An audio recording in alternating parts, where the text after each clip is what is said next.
ناظرین، ڈاکٹر غلام مصطفیٰ تبسم کے مطابق ربیع الاول وہ ماہ مبارک ہے جب محسن انسانیت سرور کائنات حضرت محمد مصطفیٰ احمد مجتبیٰ صلی اللہ علیہ وآلہ وسلم کی ولادت باسعادت ہوئی، آفتاب رسالت طلوع ہوا، دنیا توحید کے نور سے منور اور تاریخ کے مثالی دور کا آغاز ہوا۔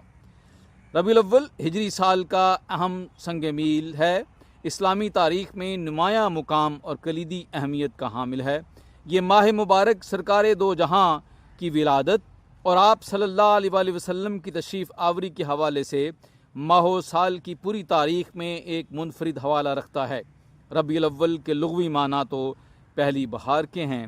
اسلامی تاریخ میں ماہ ربیع الاول کو جو عظمت و تقدس حاصل ہے وہ صرف اور صرف فخر دو عالم، نیر اعظم، سرور کائنات، فخر موجودات، صاحب لوح و قلم، سید عرب و عجم، صبح درخشاں، نیر تاباں، ساقی کوثر، شافع محشر، مرسل داور، شاہ محبوب رب العالمین، سید المرسلین، خاتم النبیین، رحمت للعالمین، سرور کونین، بشیر و نذیر، سراج منیر، امام الانبیاء، ماہ عرب و عجم، آفتاب دو عالم، حضرت محمد مصطفیٰ احمد مجتبیٰ علیہ طیت وثنا کی بدولت حاصل ہے۔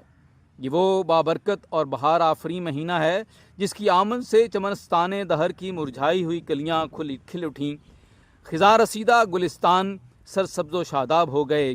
عرب شاعر نے کیا خوب کہا ہے، لہذا الشہر فی الاسلام فضل ومن کبا تفوق علی الشہور، ربیع فی ربیع فی ربیع ونور فوق نور فوق نور، یعنی اسلام میں اس ماہ مبارک کو خاص فضیلت حاصل ہے جو بعض اعتبار سے اور مہینوں سے بڑی ہوئی ہے، اور وہ خاص فضیلت ظہور قدسی یعنی حضور اکرم صلی اللہ علیہ وآلہ وسلم کی ولادت اور آپ صلی اللہ علیہ وسلم کی تشریف آوری ہے۔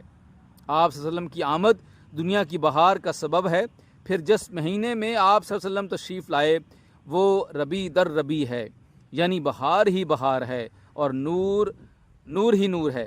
آپ صلی اللہ علیہ وسلم کی ولادت باسعادت با اختلاف روایات، یعنی مختلف مورخین اور سیرت نگاروں نے جو روایات بیان کی ہیں ان میں 3 روایات 8، 9 اور 12 ربیع الاول بیان کی جاتی ہیں۔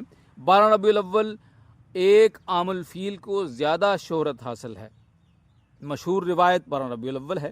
ربیع الاول ایک عام الفیل 52 قبل ہجرت اپریل 571 عیسوی میں محسن انسانیت حضرت محمد مصطفیٰ صلی اللہ علیہ وسلم کا صرف ظہور قدسی نہیں ہوا بلکہ عالم نو طلوع ہوا۔ تاریخ عالم نے نئے سفر کا آغاز کیا۔ اس ماہ مبارک میں حضرت آمنہ نے سعادت مند بیٹے کو جنم ہی نہیں دیا بلکہ مادر گیتی نے ایک تاریخ ساز اور بے مثال انقلاب کو جنم دیا۔